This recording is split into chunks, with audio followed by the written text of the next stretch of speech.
요한복음 6장 1절에서 13절까지 말씀, 하나님의 말씀을 제가 봉독합니다.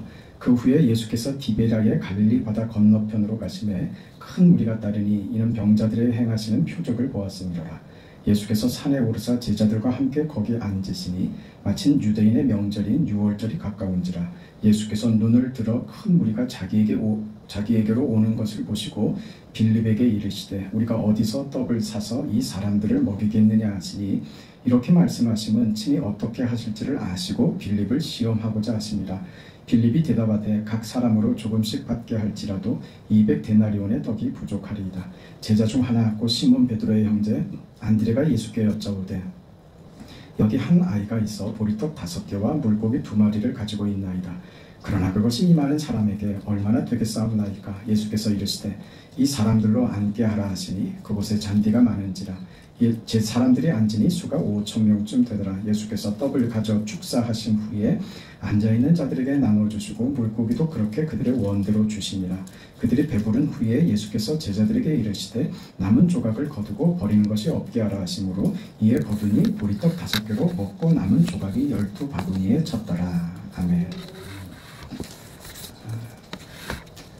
오병이어 사건입니다. 이 본문을 가지고도 제가 설교한 기억이 있고, 이 본문은 참 많이 다루어지는 그런 내용이고, 또 그만큼 성도들이 좋아하는 그런 이야기이기도 합니다.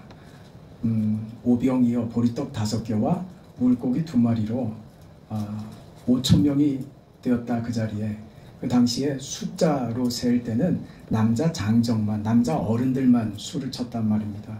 그러니까 이 숫자에는 여자들도 빠져 있었고 어린아이들도 숫자가 빠져 있었죠. 그래서 이 숫자를 보통 15,000명에서 2만 명은 좋게 됐을 그런 숫자로 생각을 합니다. 이 많은 사람들이 이 보리떡 5개와 물고기 2마리로 배부르게 먹고, 그리고 남은 것을 그 바구니에 거뒀는데 12바구니에 찼다. 제자들의 바구니마다 가득 찼다, 그 말이죠. 참 흥미로운 이야기가 아닐 수가 없고 우리들이 좋아하는 내용이기도 합니다. 오늘 저는 이 성경을 가지고, 이 본문을 가지고 예수님께 보리떡 5개와 물고기 2마리를 드린 이 한 아이를 중심으로 이 한 아이의 행동이 무엇을 의미하는지에 대해서 같이 말씀을 나눠보고자 합니다. 성경이 전부 다 그렇지만 이 오병이어의 이 사건은 설교를 하는 어떤 방향에 따라서 어디에 초점을 맞출까 하는가에 따라서 정말 이 본문에는 수도 없이 많은 설교 재료들이 이 안에 참 많이 들어 있습니다.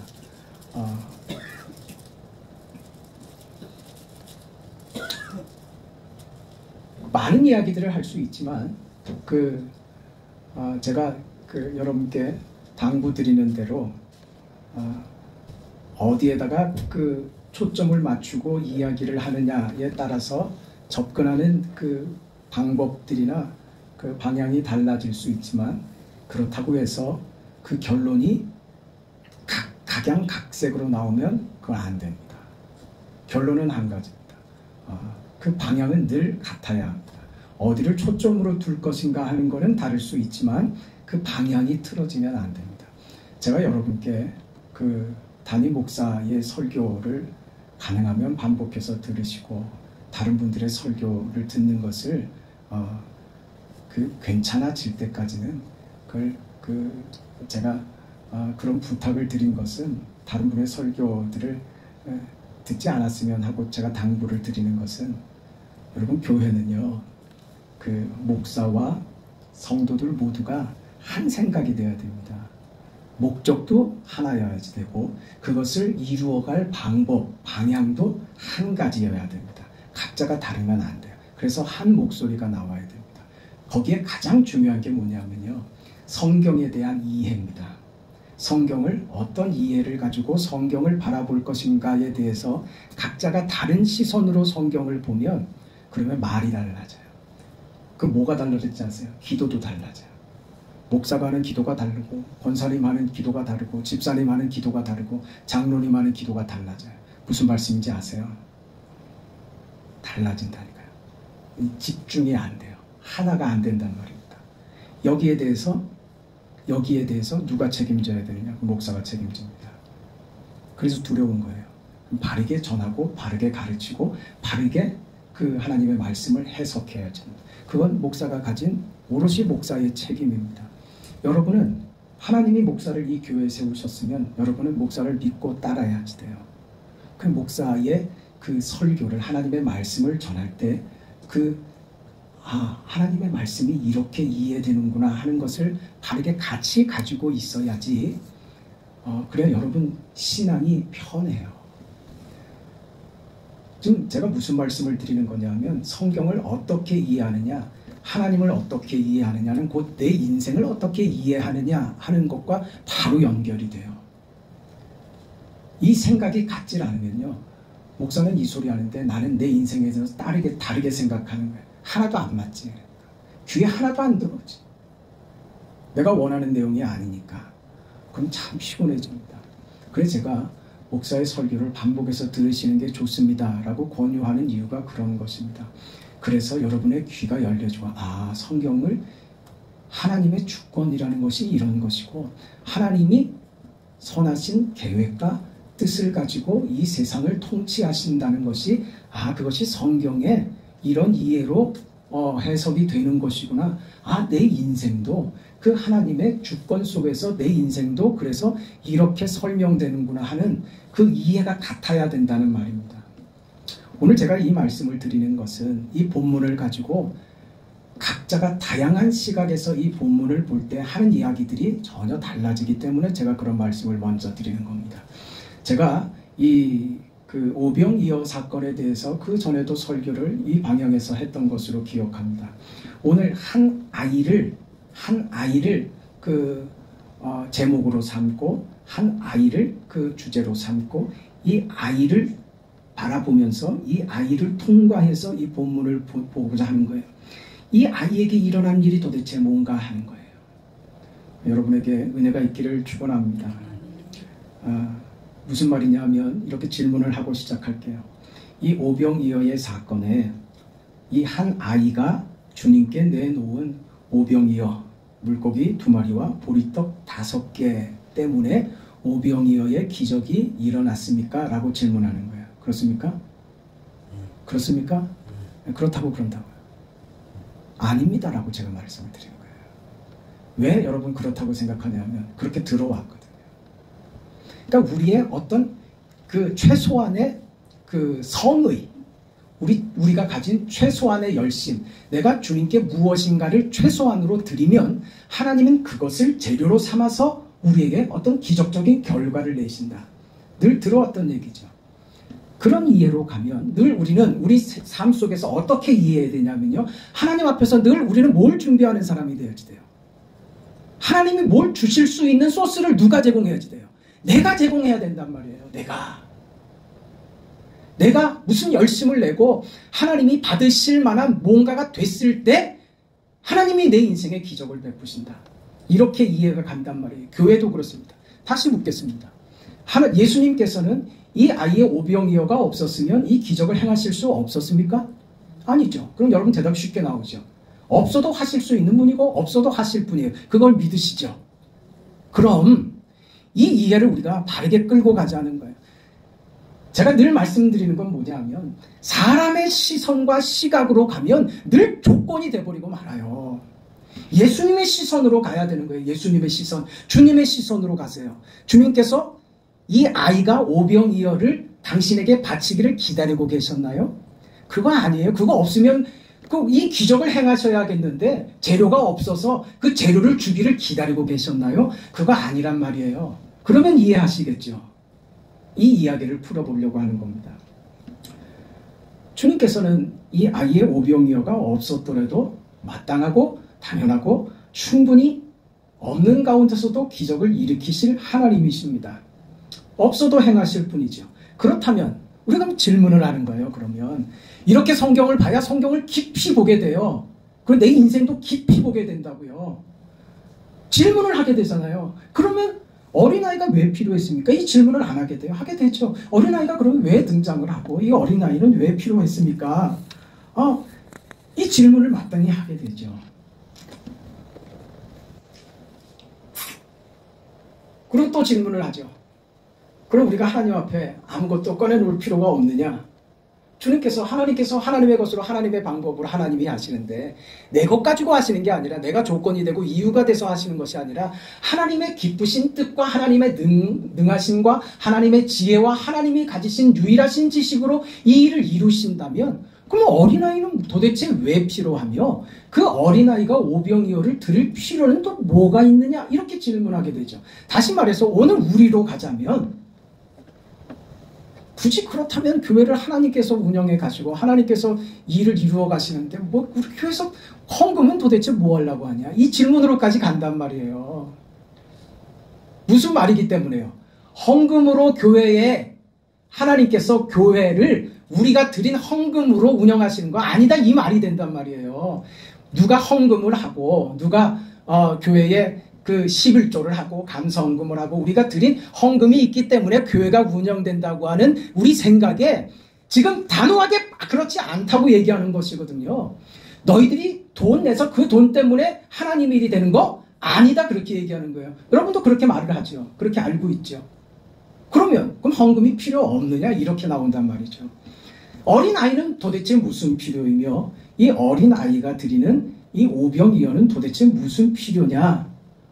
이게 하나님께 드리는 최소한의 조건도 아니라면 도대체 하나님께서는 실제로 교회에 되어지는 일이나 하나님의 일에 우리 손을 들어서 하신단 말이에요. 우리가 가진 물질을 가지고 쓰시고 우리의 지식도 동원해서 하나님이 일을 하신단 말이에요. 이걸 이해를 못해가지고 하나님이 하십니다라는 말이 도대체 무슨 말인지를 이해 못해서 우리가 하는데 뭘 우리가 안 한다고 그럽니까? 이렇게 말하면 이건 어리석은 거예요. 이 질문이 돼야죠. 하나님이 하나님의 선하신 뜻과 하나님 당신의 전능하심과 그 지혜와 지식으로 하나님의 그 뜻을 이루시는데 그렇다면 하나님 도대체 왜 그냥 혼자 하시어도 될 텐데 혼자 얼마든지 하실 수 있는 전능하신 하나님이신데 거기에 왜 우리를 참여시키십니까? 라고 질문하는 거예요. 우리의 드린 헌금은 도대체 뭐며 우리가 하나님 앞에 하는 헌신은 뭐며 우리의 열심은 도대체 뭡니까? 하나님이 다 하시는데 뭘 열심을 내? 그렇지 않아요? 네? 우리 전 집사님 하루도 안 벌고 교회에 와서 그 잡초 뽑는다고. 그럼 누가 보면 밖에 세상 사람들이 사회에서 보면 저는 정신 나간 사람인 거지. 뭘 돈이 돼? 밥이 나와? 목사가 무슨 뭐 밥을 사줍니까? 목사가 무슨 팥빙수를 어쩌다 뭐 나오는 게 있다고 그 계산으로 간단 말이에요. 왜 미련한 짓을 하냐? 이렇게밖에 설명이 안 되는 거죠. 여기에 대해서 우리가 지금 오늘 본문을 통해서 답을 얻고자 하는 것입니다. 하나님께서는 하나님이 하시는 일의 그 성취를 위해서 우리를 사용하십니다. 우리를 사용하십니다. 이것이 도대체 무슨 의미냐 하는 것이죠.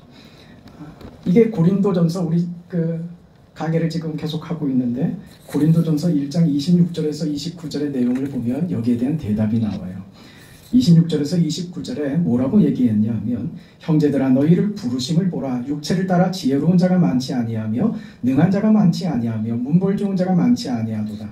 그러나 하나님께서 세상에 미련한 것들을 택하사 지혜 있는 자들을 부끄럽게 하려 하시고 세상에 약한 것들을 택하사 강한 것들을 부끄럽게 하려 하시며 하나님께서 세상에 천한 것들과 멸시받는 것들과 없는 것들을 택하사 있는 것들을 패하려 하시나니 이는 아무 육체도 하나님 앞에서 자랑하지 못하게 하려 하십니다.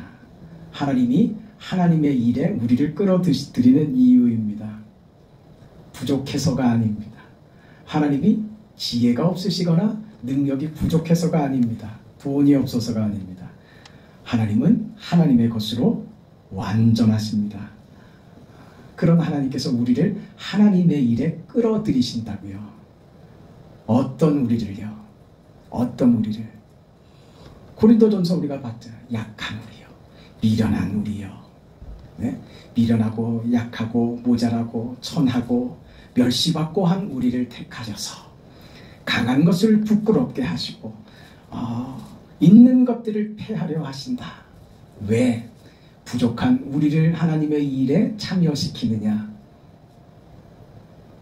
세상을 자랑하는 사람들로 하여금 저들을 부끄럽게 하기 위해서 그러신다. 그런 거예요. 우리를 참여시키는 이유는요, 우리 자신에게는요, 나같이 부족하고 나같이 쓸모없고 내가 쓸만한 재료가 돼서가 아니라 참여할 자격이 없는데 참여할 수 있는 영광을 줬단 말이에요. 그게 감동인 거죠. 그래서 우리를 참여시키신 거예요. 그게 은혜죠.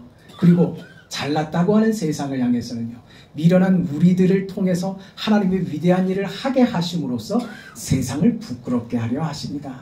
이게 지금 성경이 우리에게 주는 답입니다.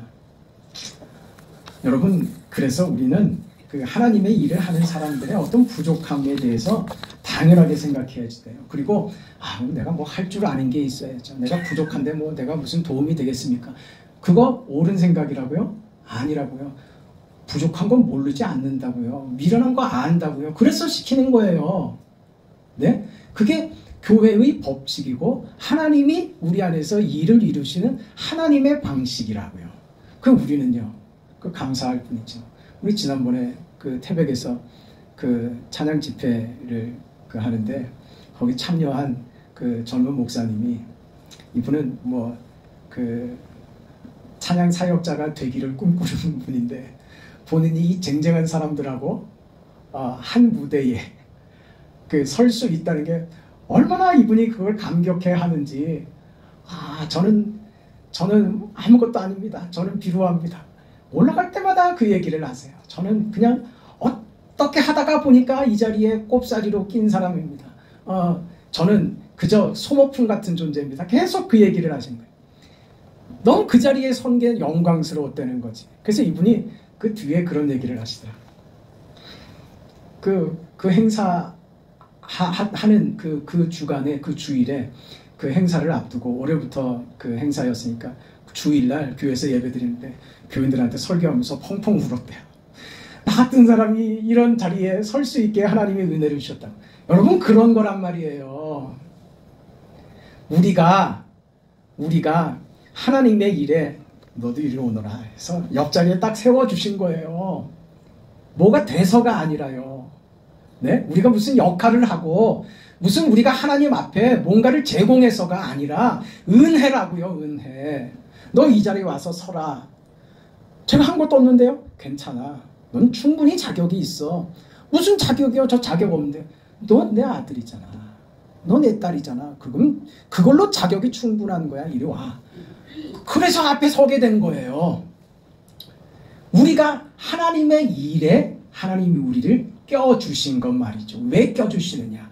우리를 미련한 우리를, 부족하고 자격이 안 되는 우리를 껴주셔서 영광을 누리도록 하기 위해서 하나님께서 우리에게 하나님의 일에 동참할 수 있는 은혜를 주신 것입니다. 여러분, 오늘 본문을 자세히 보세요. 오병이의 사건에 보면 한 어린아이가 등장을 하는데요. 그 5절, 7절부터 보면 이 아이가 등장하는 데 있어서 배경이 어떻게 되냐 하면 5절부터 한번 보세요. 5절부터 보면 예수께서 눈을 들어 큰 무리가 자기에게로 오는 것을 보시고 빌립에게 이르시되 우리가 어디서 떡을 사서 이 사람들을 먹이겠느냐 하시니, 지금 이 상황입니다. 문제 상황이요. 사람들이 다 굶주리고 있습니다. 그래서 어떻게 이 문제를 해결할 수 있겠느냐라고 예수님이 묻습니다. 이때 빌립의 대답입니다. 빌립이 뭐라고 대답합니까? 7절에 각 사람으로 조금씩 받게 할지라도 200데나리온의 떡이 부족합니다. 부족한 상황이요. 불가능한 상황이다. 불가능한 현실이다. 이걸 가리키고 있습니다. 그 뒤에 누가 등장합니까? 그 뒤에 제자 중 하나 곧 시몬 베드로의 형제 안드레가 예수께 여짜오되, 이때 한 아이가 있어. 이 아이가 이때 등장하는 거예요. 불가능한 상황, 모두가 굶주리고 있는데 이 굶주린 상황을 해결할 방법이 도무지 없는 것만 확인한 이 상황에서 이 아이가 등장한다고요. 그래서 이 아이가 내놓는 게 뭐예요? 오병이요. 보리떡 5개와 물고기 2마리가 있습니다. 여러분 보세요. 이 상황 앞에 보리떡 5개와 물고기 2마리는 이 상황을 해결할 수 있는 어떤 최소한의 조건으로 등장합니까? 이걸로 뭐가 가능하겠다는 것으로 등장해요? 아니에요. 아니라고요. 속이면 안 돼요. 무슨 얘기냐면 하나님 앞에 내가 갖고 있는 것 가지고 하나님 저 이만큼 갖고 있는데 이걸로 하나님 저 어떻게 좀 해보죠. 그 똑같은 거예요. 그러니까 우리가 헌금을 할 때 그런 마음이 되면 안 돼요. 교회 무슨 뭐 필요가 있고 뭐 할 때 내가 그 이렇게 탁 그 목돈으로 헌금 한번 탁 할 테니까 그거 가지고 좀 필요한데 쓰시고 그거 아니라고요. 자세가. 뒤에 말씀드리겠지만 헌금은 그런 마음으로 하는 게 아닙니다. 그러니까 제가 이런 말씀을 왜 드리냐면 하면서도 얻는 게 없어. 봉사를 하고 헌금을 하고 하나님께 예배를 하면서도 어떤 사람은 풍성한 것을 얻고 누리는데 어떤 사람은 아무 의미 없이 지나간 시간이 돼버리고 아무 의미 없는 노력이 돼버리고 헌금한 것이 아무 가치 없는 것으로 끝나버리기도 하더라 그 말입니다. 무엇인 줄 알아야 하는 거예요. 여러분 이 어린 아이의 오병이어는 어떤 의미로 등장을 하는가 하면 여러분 보세요. 이렇게 말씀을 드려보죠. 그 2만 명으로 잡아보고 2만 명을 먹으려면 돈이 얼마 정도 들겠습니까? 지금 시세로 해서. 요즘 보통 식사 한 끼에 얼마 합니까? 10,000원 하죠. 10,000원에 2만 명이면 그 돈이 얼마입니까? 선뜻 계산이 잘 안 되죠. 2천만 원입니까? 아닙니다. 2억입니다. 와, 그렇게 돈이 많이 들어? 그 생각이 드시죠? 네, 식사비를 줄이죠. 5,000원으로. 그래도 1억입니다. 지금 1억이 필요한 상태라고 얘기를 해봅시다. 그때 지금 1억이 필요한데 얼마 있습니까? 아니, 한 푼도 없습니다. 그것도 1억의 가치에 비해서 한 푼도 없습니다도 참 난감하죠. 그런데 그때 한 아이가 와서 1억이 필요한데 저한테 20원 있는데요. 그게 1억이 필요한 상황에서 20원 있는데요 하는 게 최소한의 조건이 돼요? 안 되죠. 뭐만 확인하는 거예요? 1억의 필요성만 확인하는 거죠. 어떤 것만 확인해요? 우리에게 방법이 없다는 것만 확인하는 거예요. 아주 극단적으로 확인시킨 거예요. 아무것도 없다 보다 뭐가 더 피부에 확 와닿아요? 20원이 더 확 와닿죠. 지금 아이에게 있는 오병이어는 그런 거란 말이에요. 이 2만 명이 되는 사람을 먹이기에는 이거는 도대체 말도 안 되는 거란 말이에요. 20원 내놓고서 보탬이 될 줄 모르겠습니다만 저한테 20원 있습니다. 그 꼴이란 말이에요. 20원을 그 가치 없다고 말하는 게 아니에요. 헌금은 그런 거예요. 헌금이 그런 거예요. 헌금은 무엇이냐? 예수님께서 이 아이가 드린 오병이어를 쓰시죠. 이게 최소한의 조건이 되었기 때문에 쓰신 게 아니라고요. 무엇만 확인했다고요? 절대 안 된다라고 한 것만 확인했다고요. 그런데 주님이 쓰셨단 말이에요. 그러면 이 아이가 드린 오병이어는 무슨 쓰임이었을까 말이에요. 그걸로 안 된다는 것만 확인하는 거예요. 그럼 의미 없는 것인가? 가치 없는 것인가? 지금 그 얘기 하자는 거예요. 이 오병이어가 이 아이의 작은 드림이, 헌금이 무엇을 향하고 있는가? 정말 가치 없는 이 상황과 이 문제 앞에서 아무 도움도 되지 않는 오병이어는 도대체 뭔가? 그것으로 아무것도 할 수 없다는 것만 더 크게 확인시킨 오병이어는 누구를 가리키게 하는가? 주님을 가리키게 하는 거예요. 주님을 가리키는 거예요. 이것이 도움이 되는 게 아니라 이것은 뭘요? 주님을 향해 방향을 트는 거예요. 무엇으로도 안 된다. 오직 주님뿐이다. 이 방향을 이정표가 된 거예요. 이 아이의 행동은 주님께로 초점을 맞추고 주님께로 방향을 틀고 주님만 바라보도록 만드는 그런 방향표가 된 거예요. 그것이 도움이 된 게 아니라 그것이 무엇으로서 의미를 가졌다고요? 주님을 향하도록 하는데 의미가 있다 그 말이에요. 오늘 우리의 인생을 그렇게 이해하셔야지 돼요. 내가 하나님 앞에 무슨 조건을 만들고 최소한의 어떤 기준을 충족시키고 해서 하나님이 이만하면 이쁘죠. 이만하면 됐죠. 그러니 하나님 하나님께서 이것을 발판으로 삼아서 무슨 일을 해주세요? 내 인생에도 오병이어를 펼쳐주세요. 그 기적을 내 인생에도 이루어주세요 라고 하는 것은 잘못된 접근이다 그 말입니다. 그렇다면요, 오늘 우리는 어떤 인생인지 여기서 배우는 거예요. 뭐라고요? 우리는 먹을 게 없어서 굶주린 이 인생들, 2만이 되는 이 수많은 사람들이 먹을 것이 없어서 굶주리는 그런 시대, 우리가 살고 있는 현실과 정황과 우리가 살고 있는 나의 상황들이 바로 이렇다라고 하는 것을 깨달아야 하는 거예요. 우리는 굶주린 사람들이에요. 우리는 굶주린 사람들이에요. 먹을 것이 차고 넘치는 이 세상 속에 살지만 여전히 우리는 주님 없이는 기갈하며 주님 없이는 아무것도 먹을 것이 없으며 주님 없이는 이 세상에 아무 소망도 없고 그것을 이룰 어떤 방법도 조건도 가지고 있지 못한 인생. 그래서 자신이 할 수 있는 최소한의 몸짓으로 내가 할 수 있는 것은 이것입니다. 그게 조건이 아니고 뭐라고요? 주님을 향하여 바라보는 것이지. 내가 할 수 있는 조건과 내가 가진 것과 내 인생은 아무것도 아닙니다. 이 절망의 인생이 오직 주님만 바라봅니다. 그게 바로 나의 자리라는 것을 이해하는 거예요. 그 자리에 있을 때 오늘 우리가 무엇을 경험하냐 하면 그때 역사하시는 하나님을 그때 보는 거예요. 내가 이렇게 해달라고 해서 하는 게 아니라 우리 하나님께서는 언제나 우리 인생과 이 세상 역사 가운데 당신의 지혜와 선하신 뜻과 능하심으로 이 세상 가운데 하나님의 뜻을 이루어 가고 계십니다. 우리의 시선을 주님께로 향하고 있으면 내 현실이 얼마나 답답하고 무능하며 얼마나 헛된 인생인가를 안다면 내 인생이 이 한 아이와 같이 가진 것이 오병이어밖에 없는 인생이라는 것을 안다면 이것을 가지고 주님께로 향할 수밖에 없는 인생이라고 고백할 때 그때 그 자리에서 하나님께서 나를 향하여 일하시며 역사하시며 수고하시며 기적을 펼치시고 계시다는 것을 확인하게 된다 그 말입니다.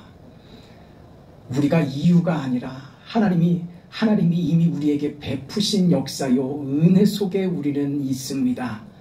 그것을 볼 줄 아는 인생이 되어야 됩니다. 한 아이는 무엇이냐? 이 사람들에게 나의 유일한 소망과 기대와 이 문제와 이 난간을 해결할 유일한 분으로 예수님을 소개하는 자리에 있는 거예요.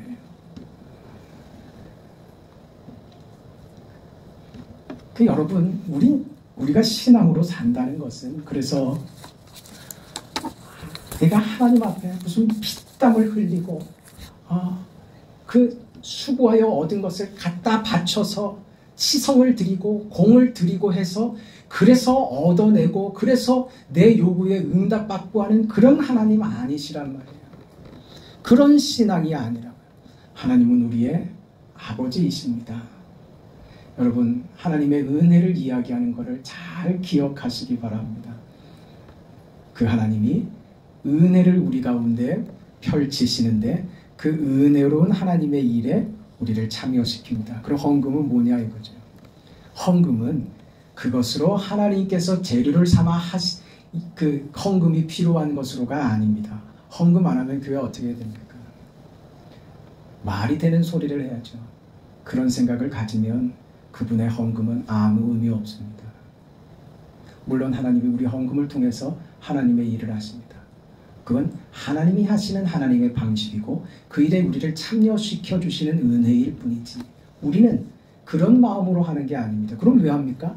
이건 내용이 다른 겁니다. 헌금은 우리의 하나님을 향한 사랑입니다. 우리가 하나님 앞에 보이는 최소한의 정성입니다. 성의입니다. 진심입니다. 그래서 예수님께서도 그러셨잖아요. 내 물질이 있는 곳에 내 마음이 있도다. 그건 사실이거든요. 그건 사실이에요. 우리가 헌금을 하는 것은 그런 거예요. 하나님 앞에 내 진심을 드리는 거예요. 그걸로 끝이에요. 이걸로 뭘 어떻게 그건 아니에요. 이거 없으면 교회 안 되고 유력한 어떤 사람 때문에 교회가 운영되고 그런 거 아닙니다. 그렇지 않습니다. 그건 다른 문제라는 거예요. 다른 문제. 우리가 하나님 앞에 하는 우리의 어떤 열심이나 우리의 헌금이나 우리가 하나님께 드리는 것이나 이 모든 것들은 다른 거예요. 우리 하나님께 예배하는 거예요. 그걸로 그렇게 해야 하나님이 무슨 역사를 만드실 수 있는 것으로가 아닙니다. 왜 진심을 다해서 신령과 진정으로 예배합니까? 왜 헌금합니까? 왜 전도합니까? 왜 기도합니까? 다 들어가는 거예요. 그걸 왜 합니까? 그런 거 왜 합니까? 전도 왜 합니까? 기도 왜 합니까? 헌금 왜 합니까? 봉사를 왜 합니까? 헌신을 왜 합니까? 예배 왜 합니까? 왜요? 내가 조건 만들려고요? 아니라니까요. 우리가 아무것도 안 해도 하나님은 하나님의 일을 하세요. 그 하나님이시죠.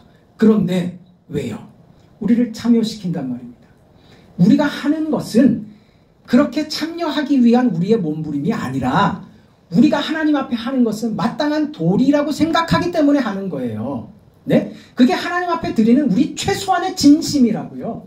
내가 하나님 앞에 드리는 최소한의 정성이고 나의 진심이고 나의 성이고 하나님을 향한 나의 최소한의 사랑이죠.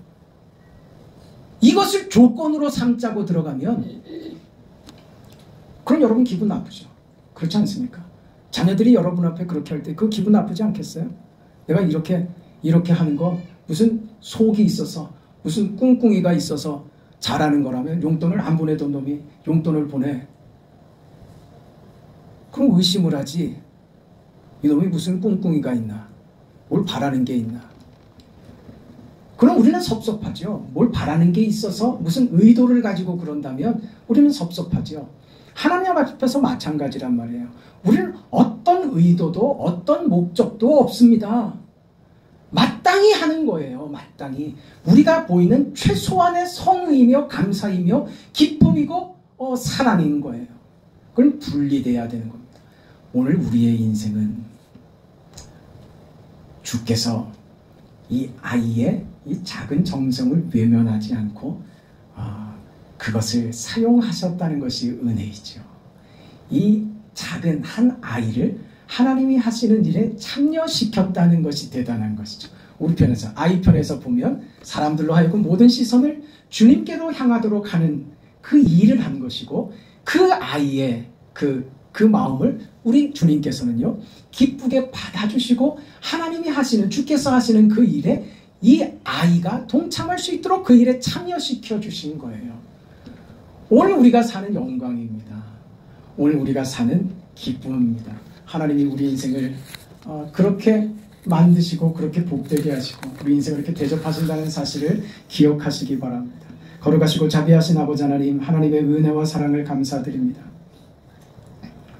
우리가 인생을 왜 사는 것인지, 믿음으로 사는 것이 도대체 무엇인지, 하나님이 하시는 일 앞에 그렇다면 도대체 우리의 현실과 우리의 삶과 내가 기도하는 것은 내가 하나님을 섬기며 사는 것은, 예배하는 것은 도대체 헌금하는 것은 도대체 무슨 의미가 있는지 알게 하여 주시니 감사합니다. 자비하신 아버지 하나님, 우리가 하나님 앞에 무엇을 조건으로 내세워서 받아내려고 하는 것 자체가 얼마나 우습고 얼마나 그릇된 행동인지 알게 하시고 이미 받은 자로서 그 영광에 동참케 허락하시는 하나님의 은혜를 보게 하여 주시옵소서.